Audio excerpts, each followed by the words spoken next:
Have you ever repeated a passage over and over and it just keeps getting worse? You're not imagining it, and you're actually doing something wrong. The good news? It's an easy fix. The even better news? You get to be lazy and call it practice. Let's dive in. In a study by Cohen and Buch, participants practiced a short motoric sequence. 10 seconds they practiced it, then they had 10 seconds of rest, and they repeated that cycle many times.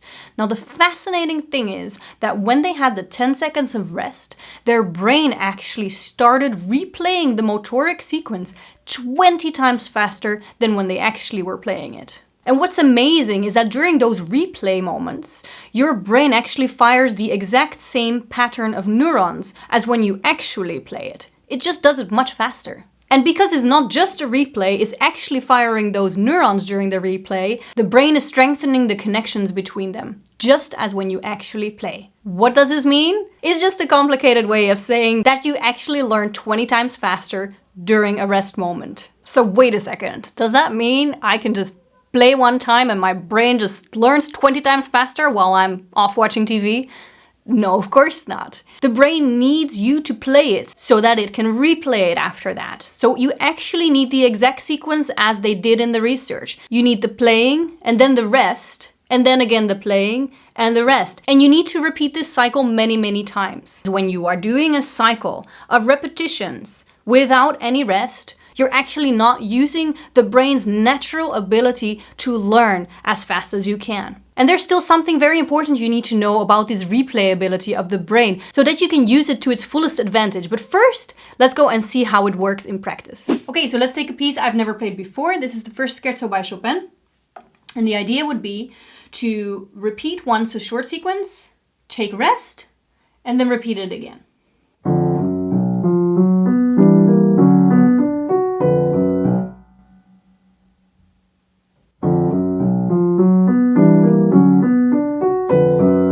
That would be the idea. Now I have no way of showing, that would be actually interesting. I have no way of showing if this would be faster than if I wouldn't have taken the break. So that would be interesting how we would set up such an experiment. If you have any ideas about that, pop it down in the comments below.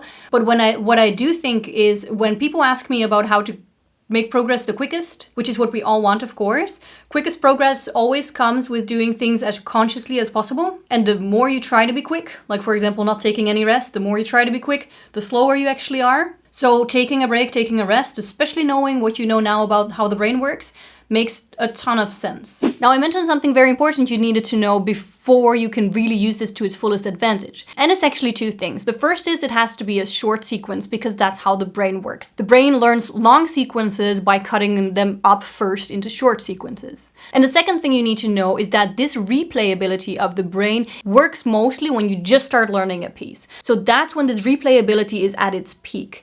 The more you know the piece, the less effective this starts to be. So does that mean you should only take rest in between repetitions when you learn a piece and that later you shouldn't take that rest anymore?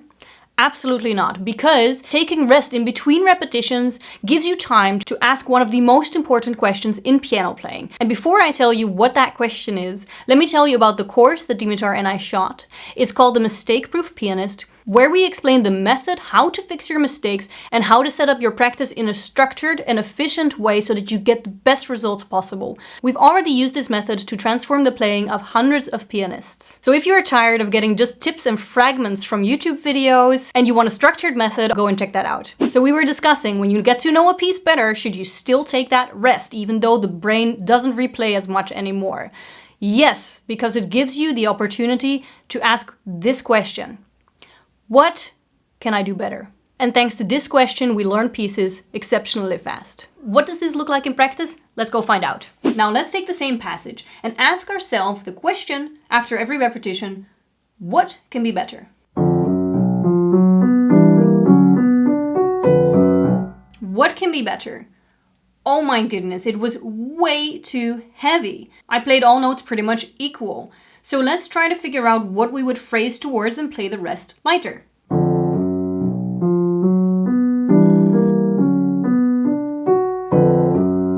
So you notice that I immediately dropped the tempo. That's because I was working on phrasing. I was working on something very specific.